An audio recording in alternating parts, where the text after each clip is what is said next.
1 litri 30.000 manata satılan qan. Mal xərçənginin mavi qanı. Dünyanın ən bahalı mayələrindən birinin bir canlının qanı olduğunu bilirdinizmi? Mal xərçəngi tibb dünyasında gizli qəhrəman kimi tanınır və onun qanına boşuna mavi qızıl demirlər.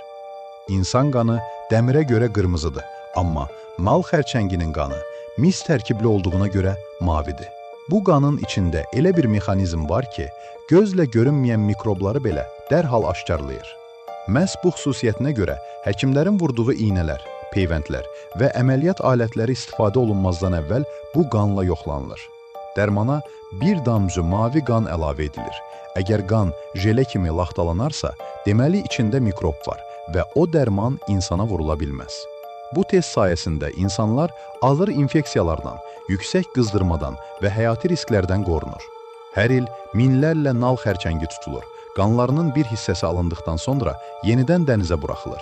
Lakin çoxu ciddi şəkildə zəiflədiyi üçün əvvəlki həyatına qayıda bilmir və bir hissəsi məhv olur. Bu nadir qanın 1 litri təxminən 15.000 ABŞ dollarından 20.000 ABŞ dollarına qədər, yəni 25.500 manatdan başlayaraq 30.000 manata qədər dəyər qazana bilir. Beləliklə, milyonlarla insanın təhlükəsiz peyvənd alması və sağ qalması, çoxumuzun adını belə bilmədiyi bu maraqlı canlının mavi qanından asılıdır. Bu cür videoların davamı üçün faydalı info kanalını izləməyi unutmayın.